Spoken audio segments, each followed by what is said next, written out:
Assalamualaikum warahmatullahi wabarakatuh. Jumpa lagi di channel Kak Dinirat. Kali ini kita akan membahas sedikit banget ya, tapi soal tentang SKB dan materi awas narkoba. Hai kamu. Jangan lupa subscribe sekarang, karena kalau subscribe, Kak Dini ambil semua makanan kamu. Karena subscribe dari kamu, energi Kak Dini buat bikin video lagi. Soal pertama, kejahatan narkoba merupakan kejahatan yang dampaknya sangat luar biasa terhadap ketahanan nasional, mengingat berkenaan dengan keberlangsungan generasi bangsa. Istilah kejahatan luar biasa untuk pelaku kejahatan narkoba disebut A. Extraordinary crime, B. Worst crime, C. Bad crime, D. Super crime, E. Extra big crime.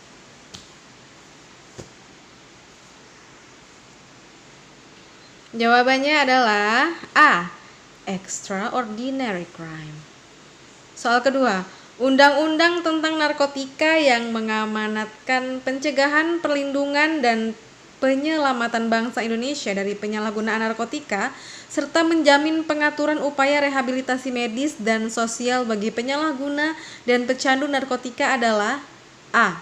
Undang-Undang Nomor 35 Tahun 2009, B. Undang-Undang Nomor 36 Tahun 2004, C. Undang-Undang Nomor 36 Tahun 2009, D. Undang-Undang Nomor 35 Tahun 2004, E. 35 Tahun 2010. Jawabannya adalah A. 35 2009. Soal ini bukan soal ya, tetapi ini supaya kita tahu aja, P4GN adalah pencegahan dan pemberantasan penyalahgunaan dan peredaran gelap narkotika. Terus yang keempat juga materi sedikit, Peraturan Bersama Nomor 01 Tahun 2014 tentang penanganan pecandu narkotika dan korban penyalahgunaan narkotika dalam lembaga rehabilitasi pada tanggal 11 Maret 2014. Adapun tujuan ditandatangani peraturan bersama ini adalah A. Mewujudkan koordinasi dan kerjasama secara optimal penyelesaian permasalahan narkotika dalam rangka menurunkan jumlah pecandu narkotika dan korban penyalahgunaan narkotika melalui program pengobatan, perawatan, dan pemulihan dalam penanganan pecandu dan korban penyalahgunaan narkotika sebagai tersangka, terdakwa, atau narapidana. B. Menjadi pedoman teknis dalam penanganan pecandu narkotika dan korban penyalahgunaan narkotika sebagai tersangka, terdakwa, atau narapidana untuk menjalani rehabilitasi medis dan atau rehabilitasi sosial. Ingat, penandatangannya itu 11 Maret tahun 2014.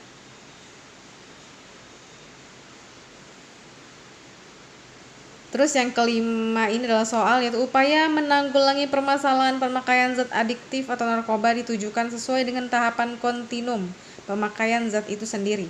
Tahapan perubahan bahwa pemakai tak berpikir tentang berhenti adalah tahapan. Jadi tahapan perubahan bahwa pemakai tak berpikir tentang berhenti adalah tahapan A. Prekontemplasi, B. Kontemplasi, C. Preparasi, D. Aksi atau tindakan, E. Pemeliharaan. Jawabannya A. Prekontemplasi, yaitu pemakai tak berpikir tentang berhenti. Kontemplasi, pemakai sadar bahwa ada masalah dan dia berpikir serius untuk melakukan sesuatu. Kita lihat tabel di berikut ini tentang tahapan perubahan, yaitu tahapannya prekontemplasi, kontemplasi, preparasi, aksi atau tindakan, pemeliharaan, dan kambuh. Jadi yang pertama itu pemakaian zat adiktif itu pemakai tak berpikir tentang berhenti. Jadi upaya penanganannya itu membentuk hubungan dengan pemakai, mencoba meningkatkan kesadaran akan akibat pemakaian zat adiktif. Jadi kita sebagai orang rehabilitatornya kali ya, orangnya perawatnya gitu kali ya. Terus yang kedua adalah tahapan kontemplasi, di mana pemakai sadar bahwa ada masalah dan dia berpikir serius untuk melakukan sesuatu. Nah, upaya penanganannya adalah memunculkan alasan untuk berubah, memperkuat efikasi atau kemampuan diri untuk berubah. Jadi kita berusaha meyakinkan dia supaya dia berubah gitu, mau berubah. Maksudnya untuk tidak memakai narkoba lagi. Dan berikutnya silakan baca sendiri ya dan di skip bentar. Terus soal selanjutnya adalah berikut ini merupakan contoh penjangkauan di mana di Australia ada 4 macam model penjangkauan, yaitu berdasarkan UNODC tahun 2003 halaman 9, yaitu kecuali A. Model penjangkauan satelit di lingkungan tempat kaum muda beraktivitas, yang jelas ya. Terus yang kedua, model berpisah dari fasilitas dan mobil berpindah-pindah di situasi dalam area cakupan pelayanan fasilitas kesehatan. C. Model pekerja jalanan atau street work model yang dipakai bila tidak ada petugas dari kaum muda yang menjangkau di jalanan. D. Penjangkauan asertif biasanya diselenggarakan oleh organisasi yang memang mengkhususkan pada penanganan pemakaian zat adiktif atau narkoba. Yang kelima, di tempat-tempat umum seperti halte bus, hotel, dan kamar mandi umum. Jadi kecuali adalah, jawabannya adalah ding.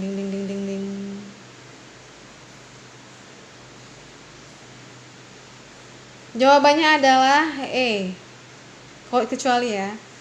Ketujuh, macam-macam terapi rehabilitasi tertuang dalam Peraturan Menteri Kesehatan Republik Indonesia Nomor 2415 Menkes per 12 tahun 2011, yaitu ini bukan pilihan ganda tapi ini macam-macam terapi itu. Yang pertama, rawat jalan rumatan, yaitu metadon atau buprenorfin atau pecandu heroin atau opiate, itu untuk pecandu heroin ya. Terus yang kedua, rawat jalan non rumatan, terapi simptomatik dan psikososial untuk pengguna ganja, syabu, ekstasi tanpa komplikasi fisik atau psikiatris. Yang ketiga, rawat inap jangka pendek atau panjang untuk pengguna atau pecandu dengan komplikasi fisik atau psikiatris. Yang kedelapan, produk unggulan Rumah Sakit Ketergantungan Obat Jakarta di bawah ini semuanya adalah produk unggulannya, yaitu ini materi ya. Jadi yang pertama itu produk unggulan itu untuk ketergantungan obat itu pelayanan nafza komprehensif, yaitu penerimaan awal atau initial intake, detoksifikasi, rehabilitasi, pelayanan untuk komplikasi medik, dual diagnosis dan terapi rumatan metadon dan buprenorfin yang merupakan ciri khas terapi kafetaria guna untuk menyelaraskan kebutuhan pasien, keluarga, dan masyarakat.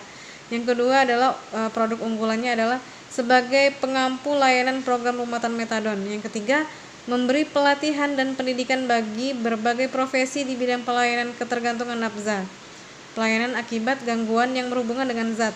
Yang keempat, menjadi bagian dari jejaring dunia melalui kolaborasi Badan Dunia yaitu WHO, United Nations Office on Drugs and Crime, UNAIDS, menyusun pedoman terapi dan pelatihan serta modulnya untuk kepentingan internasional, regional, dan nasional.